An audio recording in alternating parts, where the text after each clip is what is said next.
Assalamualaikum. Welcome to MDCAD ECAD classes. Today is our lecture 6. Before starting our lecture, अगर जिस बच्चों ने जिन्होंने मेरा चैनल सब्सक्राइब नहीं किया है तो काइंडली उनसे जो रिक्वेस्ट है सब्सक्राइब कर लीजिए, लाइक कीजिए और शेयर कीजिए, ताकि इससे जितने भी स्टूडेंट्स हैं जो MDCAD ECAD की प्रिपरेशन कर रहे हैं और वो इतना मतलब उनको वो नहीं कर पा रहे, उन्हें प्रॉब्लम्स हो रही है, कॉन्सेप्ट्स में प्रॉब्लम हो रही है, तो आप जो है उस ये यहाँ पर जो इस प्लेटफॉर्म पे मेरी कोशिश है कि बच्चों के कॉन्सेप्ट्स को बिल्कुल ही सिंपल वे में क्या बच्चों को जो है सिखाया जाए, ताकि वो MDCAD ECAD के जो जितने भी MCQs हैं, फिज़िक्स का जो पोर्शन है वो इसे बहुत आसानी से कवर कर लें।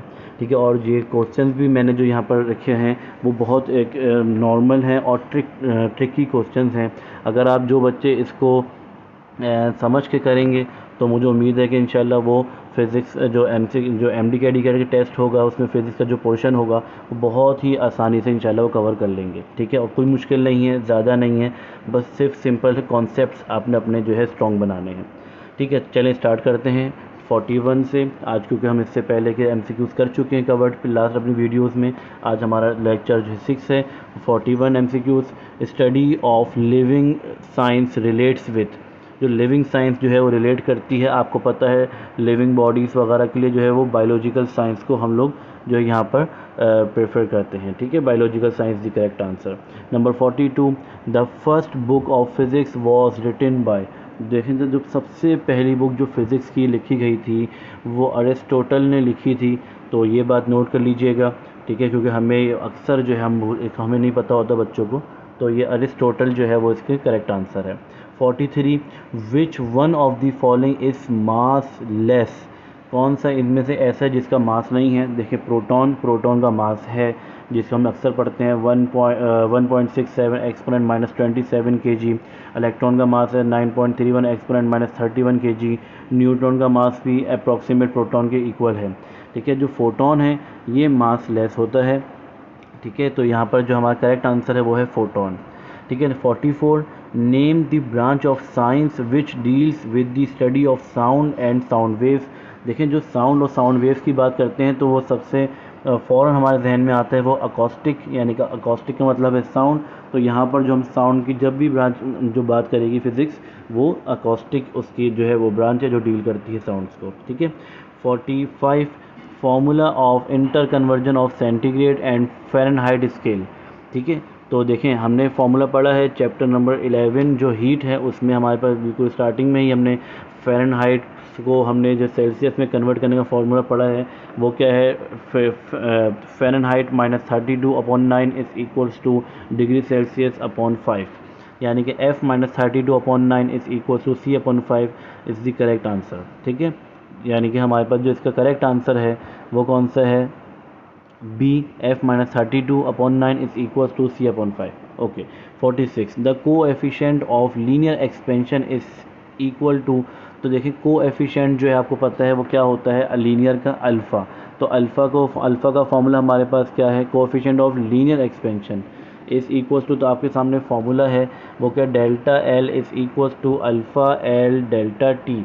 ठीक है, तो हमारे पास जो यहाँ पर डेल्टा एल है और वो क्या है, आप देखिए कोफिशिएंट की बात की जा रही है, तो आपके सामने delta L is equals to alpha L delta T, ये किसका है, linear thermal exchange in length का फॉर्मूला है।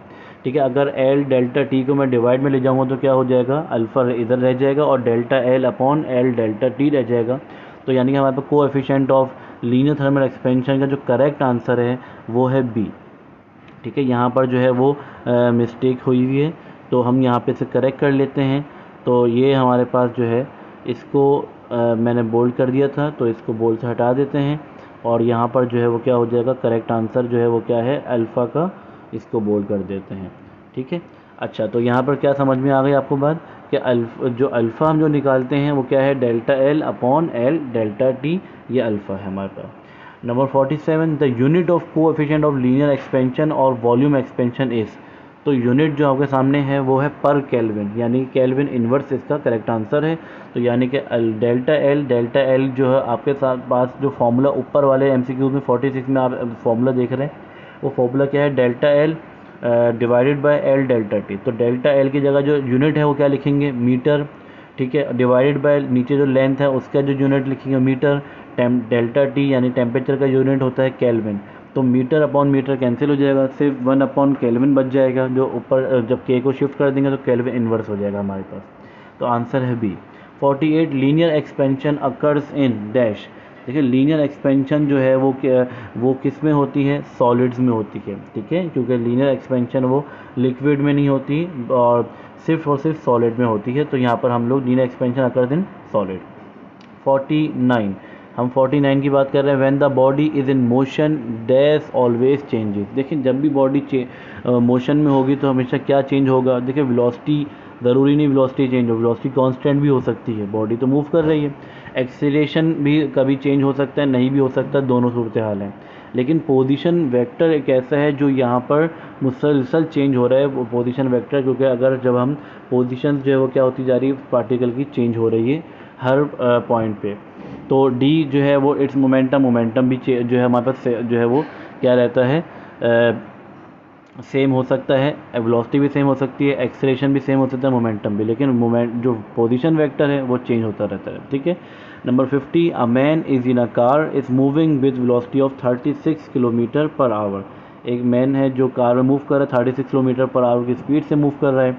His speed with respect to the car. देखें बहुत ही सिंपल सा क्वेश्चन है, एक पर्सन है, एक man is in a car में एक कार में जो है पर्सन मौजूद है, ठीक है, जो मूव कर रहा है 36 किलोमीटर पर आवर की स्पीड से।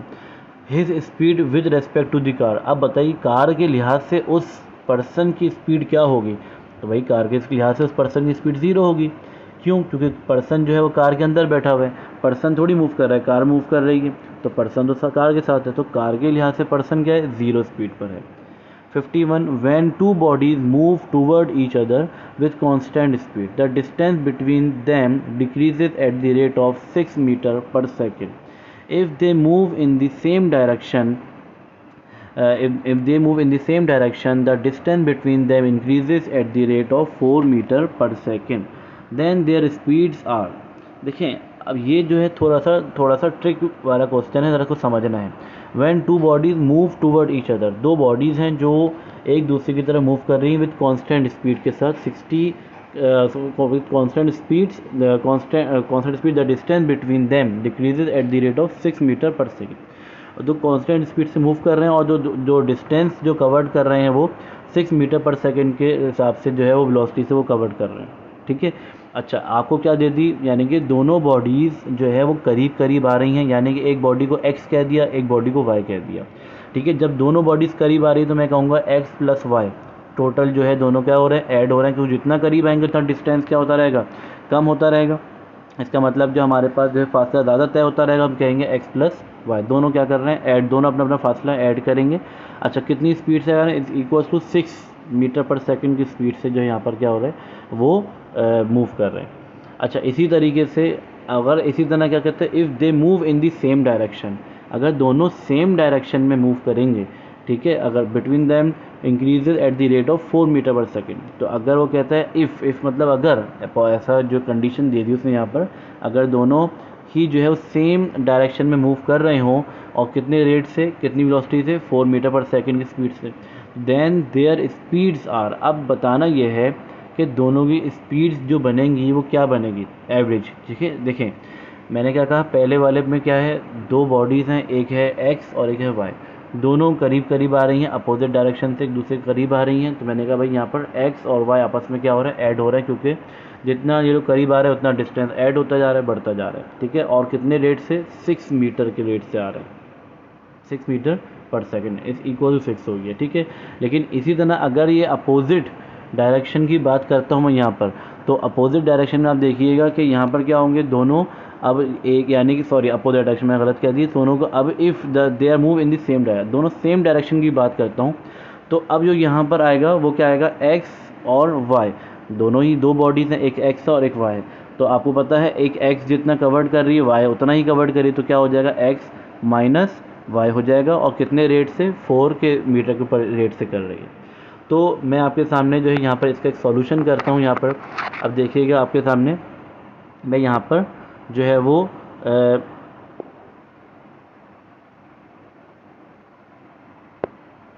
ठीक है, यहाँ पर हम जो यहाँ पर स्टार्ट करते हैं इसको। ठीक है, तो आपके पास क्या है, x,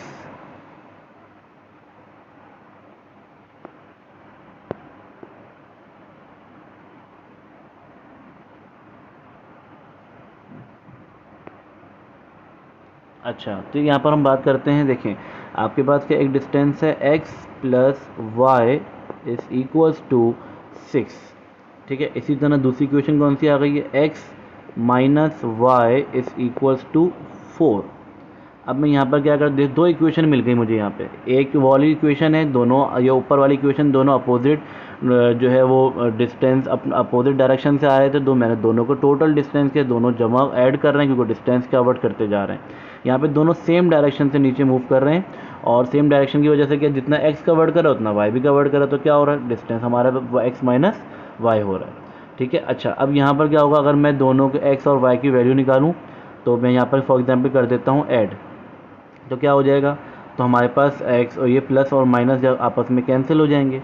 ठीक है, यहाँ क्या रह जाएगा हमारे पास 2x और यहाँ रह जाएगा 10 और 2x is equals to 10 divide by 2 हो गया, तो x की वैल्यू क्या आ गई आपके पास 5 आ गई। इसी तरह ये x को उठा के मैं इक्वेशन 1 में या इक्वेशन 2 में किसी में पुट कर दूँ तो क्या हो जाएगा, x plus Y X plus 5 is equals to 6 और 5 इधर आ जाएगा तो क्या हो जाएगा 6, सॉरी मैं यहाँ पर x लिख दिया, मैं यहाँ पर जो है वो बात कर रहे हैं यहाँ पर अच्छा ये 5 आ गया था, मैं किसकी बात कर रहा हूँ, x को उठा के यहाँ पुट कर दिया जो है, तो यहाँ पर क्या हो जाएगा 5 plus Y is equals to 6। ठीक है, 5 इधर आ जाएगा तो y is equals to 6 minus 5, क्या आंसर आया, इज इक्वल्स टू 1। तो आपका एक आंसर आ गया है 5 और एक आंसर आ गया है 1।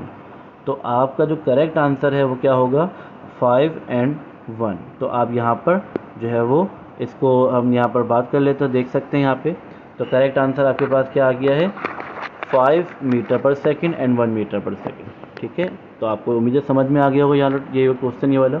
अच्छा number 52, the distance covered by a body in time T starting from rest. तो डिस्टेंस जो बॉडी कवर्ड कर रही है इन टाइम टी में स्टार्टिंग फ्रॉम रेस्ट, देखें आप बस सेकंड इक्वेशन ऑफ मोशन लगाएंगे, S is equals to V I T plus half A T square. अब स्टार्टिंग फ्रॉम रेस्ट है तो वी आई की वैल्यू 0 है, तो वी आई टी क्या हो गया 0 हो गया, प्लस 1/2 ए टी स्क्वायर रह गया, तो हमारे पास क्या है option A T square upon 2 रह गया। ठीक है, 53, द ट्रेजेक्ट्री और पाथ ऑफ अ प्रोजेक्टाइल। देखिए प्रोजेक्टाइल का जो पाथ है वो क्या है, पैराबोला है, ये तो नॉर्मल सा क्वेश्चन है, पैराबोला। तो प्रोजेक्टाइल जो पाथ बनाता है वो कौन सा पाथ बनाता है, वो है पैराबोला। तो पैराबोला किस शेप का होता है, अगर मैं आपको पैराबोला शेप बता दूं, जैसे फॉर एग्जांपल यहाँ पर आप जो है वो इसको क्लियर कर देते हैं। अच्छा पैराबोला का शेप जो बनता है, फॉर एग्जांपल एक पॉइंट है, ये इस पॉइंट से किसी भी ऑब्जेक्ट को फेंका जाए, ये पाथ जो हमारे पास डी टाइप का जो शेप होता है वो पैराबोला कहलाता है। ये फुटबॉल या कोई भी बॉल हो से फेंका जाए कुछ एंगल के साथ, जैसे कुछ एंगल यहाँ पर बना हुआ है, तो ये जो पाथ है इसको बोलते हैं पैराबोला।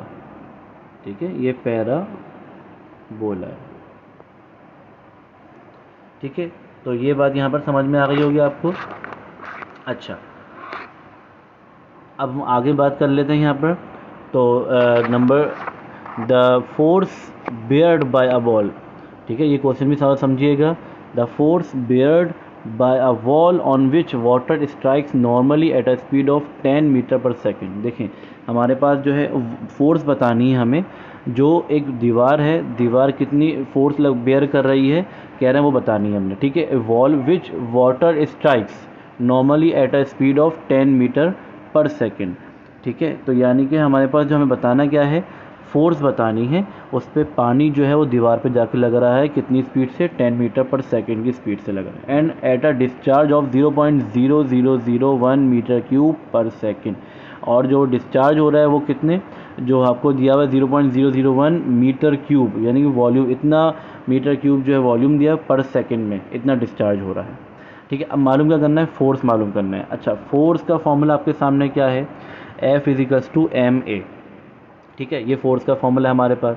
ठीक है, अच्छा अब आप देख सकते हैं यहाँ पर मैं आपको फोर्स का फॉर्मूला थोड़ा सा और बताऊँ यहाँ पे, तो आप इसको ज़रा एक्सप्लेन करता हूँ मैं यहाँ पे। अच्छा, फोर्स का फॉर्मूला आप सबको पता है, F is equals to M A, ठीक है। अच्छा, ए की जगह मैं क्या लिख सकता हूँ, वेलोसिटी अपॉन टाइम, ठीक है, ये लिख सकता हूँ मैं यहाँ पे। अच्छा, अब आपके सामने जो स्पीड तो दी हुई है 10, लेकिन मास नहीं मौजूद। अब मास कैसे निकालें, तो मास निकालेंगे आप, density is equals to mass upon volume, volume divide में यहाँ ले जाओ मल्टीप्लाई हो जाएगा, तो क्या हो जाएगा, वॉल्यूम जो mass is equals to density into volume. अच्छा, अब आपके पास डेंसिटी ऑफ वाटर याद रखिएगा होती है 1000 kg पर मीटर क्यूब, और वॉल्यूम आपके सामने है 0, मैं चलिए इसको दोबारा से साइड करके लिख देता हूँ यहाँ पे, इनटू वॉल्यूम। अच्छा, आपके सामने जो है डेंसिटी ऑफ वाटर है वो 1000 है, ठीक है, और जो वॉल्यूम है हमारे पास 0.0001 है, ये आपके पास वॉल्यूम है, ठीक है।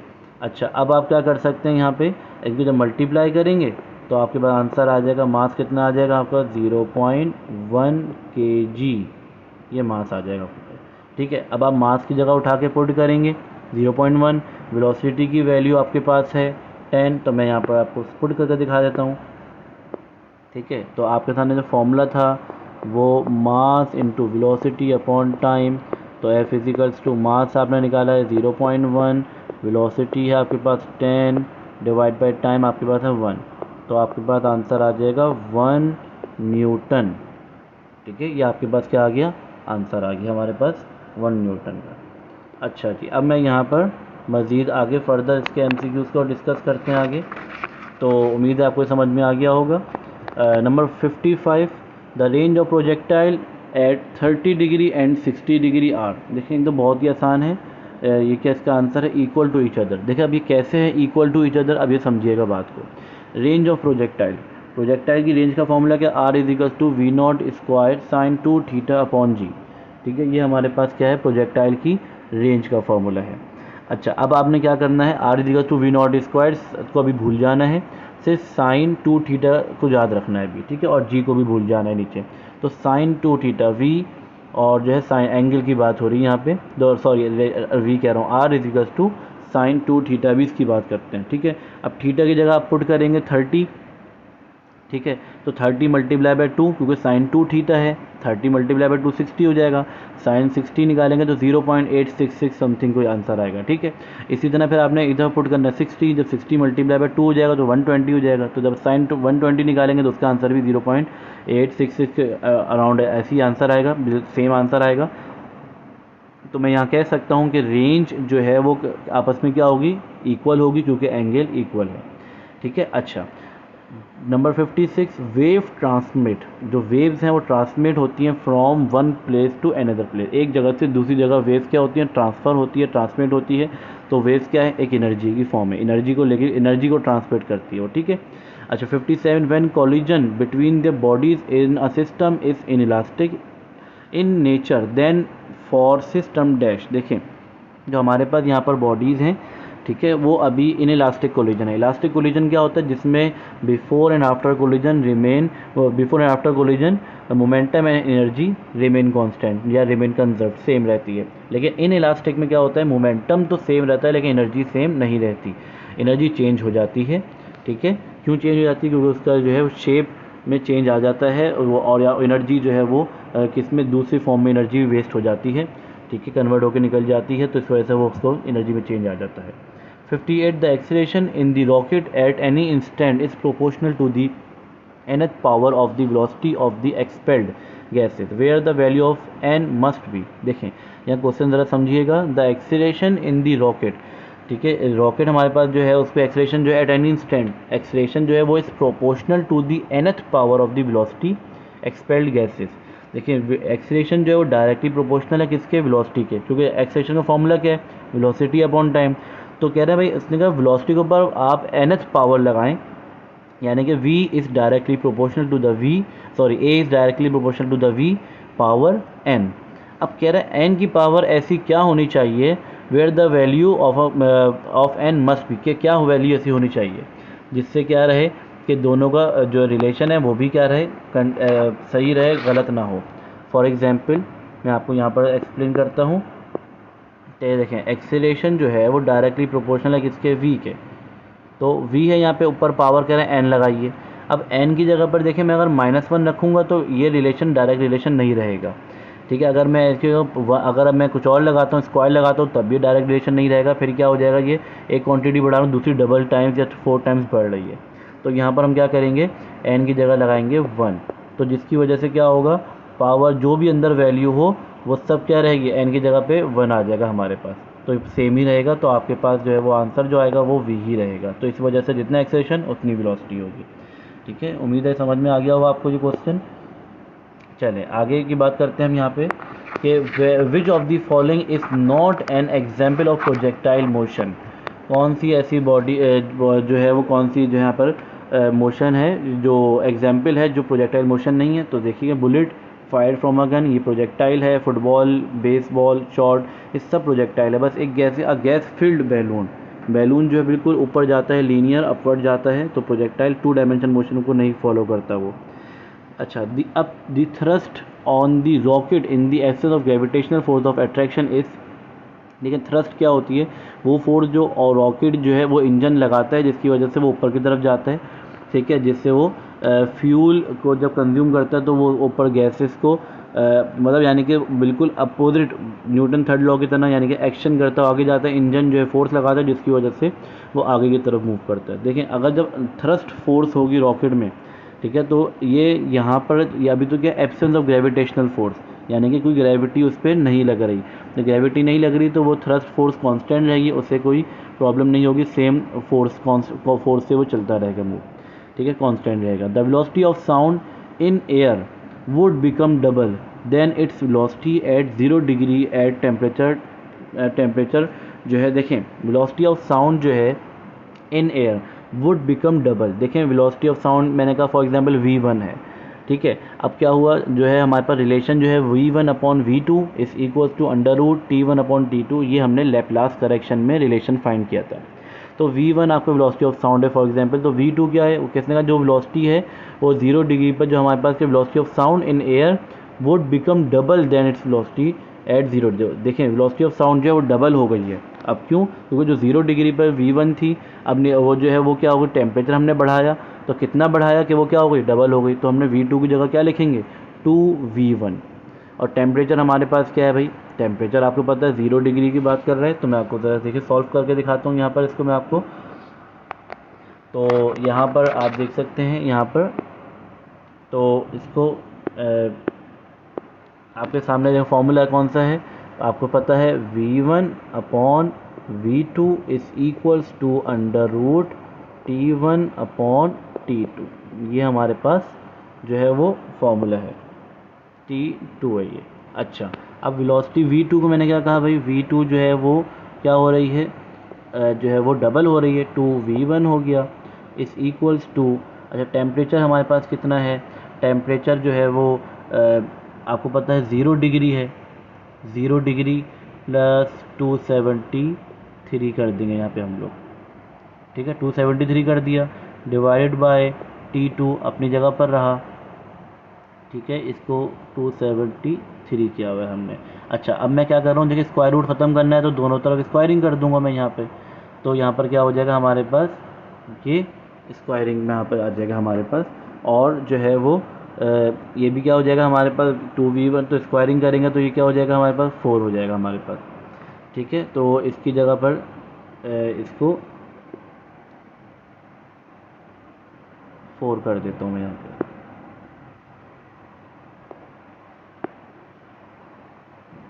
ठीक है। अच्छा, अब ये क्या हो जाएगा, आपस में कैंसिल हो जाएंगे, क्या रह गया हमारे पास 1/4। अच्छा, यहाँ पर क्या रह गया 273 डिवाइड बाय t2। अच्छा, t2 डिवाइड में यहाँ ले जाऊँगा, 4 को यहाँ ले आऊँगा, तो t2 is equals to 273 into 4, ठीक है। तो यहाँ पर आप इसे सॉल्व करेंगे, सॉल्व करने के बाद जो आपका आंसर आएगा आप उसे -273 कर देंगे, क्योंकि आपके पास जो आएगा वो केल्विन में आएगा, हमें डिग्री सेंटीग्रेड में पूछा है, तो -273 करेंगे तो आपके पास जो आंसर आ जाएगा वो मैंने यहाँ पे इसको शो किया हुआ है, वो आंसर कितना आ जाएगा 819 डिग्री सेंटीग्रेड आ जाएगा। ठीक है, तो ये आपको इस चीज़ का ध्यान रखना है। अच्छा जी, अब यहाँ पर आते हैं अल्ट्रासोनिक हैव डैश। अल्ट्रासोनिक जो आपको पता, देखें हमारे पास जो ऑडिबल फ्रीक्वेंसी होती है वो 20 हर्ट्ज से लेकर 20,000 हर्ट्ज तक होती है, या 20 हर्ट्ज से 20 किलो हर्ट्ज भी कहते हैं। ठीक है, लेकिन अब हम इससे अगर बिलो होगी तो वो 20 हर्ट्ज से बिलो फ्रीक्वेंसी होगी तो हम कहेंगे इंफ्रासोनिक, और 20,000 हर्ट्ज से कहेंगे ऊपर कहेंगे तो वो अल्ट्रासोनिक होगी हमारे पास। ठीक है, तो यहाँ पर हमारे पास जो है उसने का जो फ्रीक्वेंसी है वो क्या है, अल्ट्रासोनिक है। अल्ट्रासोनिक क्या है, frequency is greater than 20 kilo hertz, उससे ऊपर की होगी तो अल्ट्रासोनिक होगी।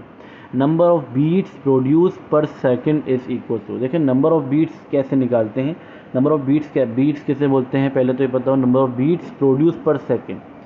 ठीक है, जो हम यहाँ पर बीट्स कैसे निकाल रहे होते हैं, जो ट्यूनिंग फोक जो है वो जब हम उससे, ट्यूनिंग फोक किस तरह क्या होता है आप देखिएगा, नेट पे सर्च कीजिएगा आपको मिल जाएगा, आपने फर्स्ट टाइम प्रैक्टिकल किया होगा।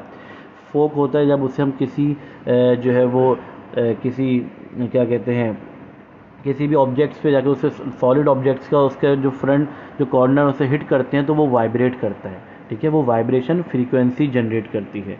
तो हर फोक की अलग अलग फ्रीक्वेंसी होती है। तो हम नंबर ऑफ बीट्स प्रोड्यूस पर सेकंड कैसे निकालते हैं, दो ट्यूनिंग फोक लेते हैं, हम दोनों की फ्रीक्वेंसीज को माइनस कर देते हैं तो हमें पता लग जाता है कि एक सेकेंड में कितने बीट्स प्रोड्यूस होते हैं। ठीक है, बीट्स किस चीज़ का नाम है, बीट्स हम किससे कह रहे होते हैं, जिसमें कंस्ट्रक्टिव और डिस्ट्रक्टिव दोनों हो रहा होता है।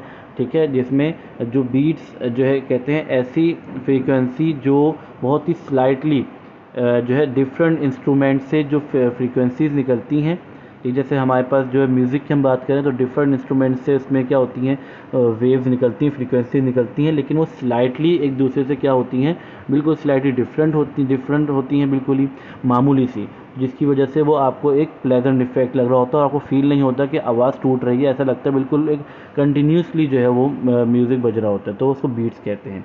तो हम कैसे निकाल सकते हैं उसे हम लोग, तो दो ट्यूनिंग फोक का डिफरेंस लेंगे तो आपको बीट्स मालूम हो जाएगी। 64 silence zone take place due to, तो देखिए साइलेंस अगर कंस्ट्रक्टिव होगी तो साइलेंस कभी भी नहीं होगी जी। ठीक है, क्योंकि वो कंस्ट्रक्टिव जो है वो बढ़ाता है, कम नहीं करता।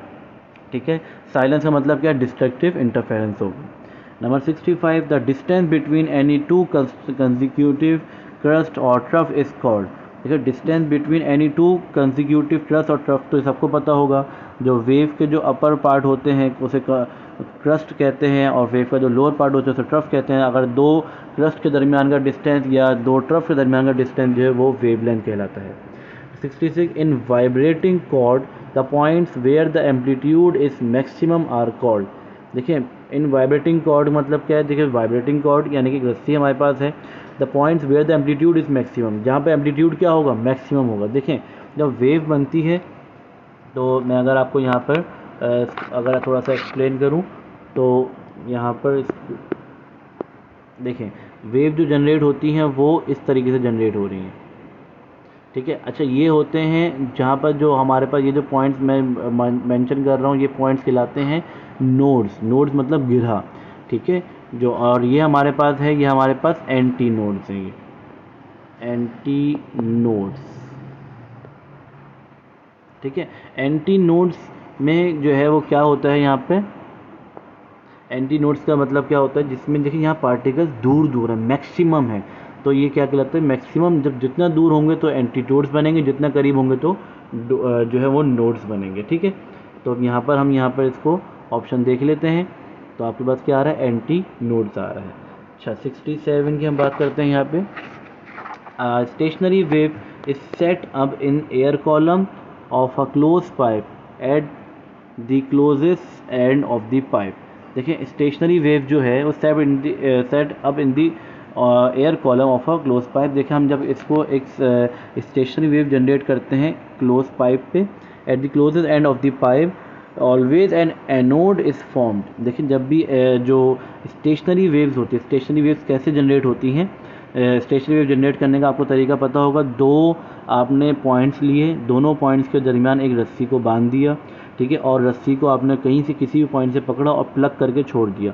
जो वेव्स बनेंगी वो क्या होंगी, वो स्टैंडिंग वेव्स कहलाती हैं, ठीक है। अब इसमें स्टैंडिंग वेव में जो कॉर्नर का जो कह रहा है क्लोज पाइप का जो क्लोज पाइप है हमारे पास, वहाँ जो क्लोजेस्ट एंड जो बिल्कुल कॉर्नर पे जो हमने जहाँ से रस्सी को बांधा है, तो आपको पता है वो लाजमी बात है, ऑलवेज एन एनोड, वहाँ पर लाजमी एनोड ही होगा, एनोड बनेगा वहाँ पे, ठीक है, इस फॉर्म, क्योंकि वहाँ पर क्या है, सारे वहाँ पे हमने बांधा हुआ है, तो जाहिर सी बात है पार्टिकल्स वहाँ पर आके जो है वो मिलेंगे ही, तो नोड्स बनाएंगे लाजमी।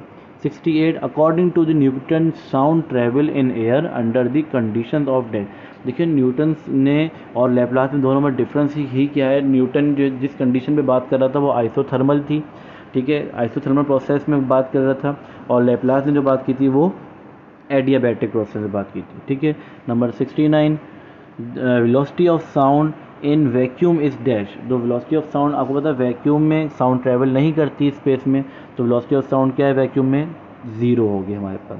70 the velocity of sound is greatest in dash. देखें वेलोसिटी ऑफ साउंड जो है वो एयर में सबसे कम होती है, फिर लिक्विड में सबसे ज़्यादा होती है और सॉलिड में सबसे ज़्यादा होती है। तो यहाँ पर सॉलिड जो कॉपर है वो सबसे ज़्यादा वेलोसिटी ऑफ साउंड होगी यहाँ पर, ठीक है। तो आज हम लोग इसको यहीं तक रख लेते हैं, बाकी इंशाल्लाह अगली क्लास में इसको हम डिस्कस कर लेंगे। तो उम्मीद है आप लोगों को काफ़ी आसानी होगी इसमें, और जो है इसको लाजमी जो है वो कॉन्सेप्ट्स, जो उम्मीद है मेरी कोशिश है कि कॉन्सेप्ट्स आपके डेवलप हों, और ये आपने खुद देखा होगा कि कितने इंपॉर्टेंट क्वेश्चंस हैं। आप जब इसको पढ़ेंगे तो आपको काफ़ी रिकॉल करना पड़ेगा, और कॉन्सेप्ट्स बेसिक से हैं, बस क्या है हमने इनको ज़रा समझ के MCQ को सॉल्व करना है। क्योंकि देखें यूनिवर्सिटी में जब आप एडमिशन के लिए जाते हैं, ख़ासतौर पे जो है गवर्नमेंट यूनिवर्सिटी में जाते हैं, तो और या प्राइवेट भी कुछ ऐसी यूनिवर्सिटीज़ हैं जहाँ पर जो है वो काफ़ी ज़्यादा सख्त टेस्ट होता है, तो हमें अपने कॉन्सेप्ट, वो लाजमी बात है वो आपके टेस्ट को बिल्कुल ऐसे जो चाहते हैं हमें बिल्कुल क्रीम जो बच्चा हो वो मिले। तो आप जब आप इतनी एफर्ट करेंगे तो फिर वो आपको चांस देंगे, अदरवाइज़ फिर आपको फेल कर देंगे। तो आपको काफ़ी ज़्यादा अपने कॉन्सेप्ट को डेवलप करना है, ठीक है। बहरहाल अगर कोई भी प्रॉब्लम हो आप मुझे कमेंट बॉक्स में बता सकते हैं, ठीक है। चैनल को आप लाइक भी ज़रूर कर दीजिएगा, सब्सक्राइब कर दीजिएगा, और जितने हो मतलब उसको शेयर कीजिएगा ताकि दूसरे भी इससे क्या हो, जितना ज़्यादा फ़ायदा हो सके लोगों को फ़ायदा पहुँच सके, ठीक है। आज यहीं तक रख लेते हैं इंशाल्लाह, बाकी अगले लेक्चर में डिस्कस करेंगे। अस्सलाम वालेकुम।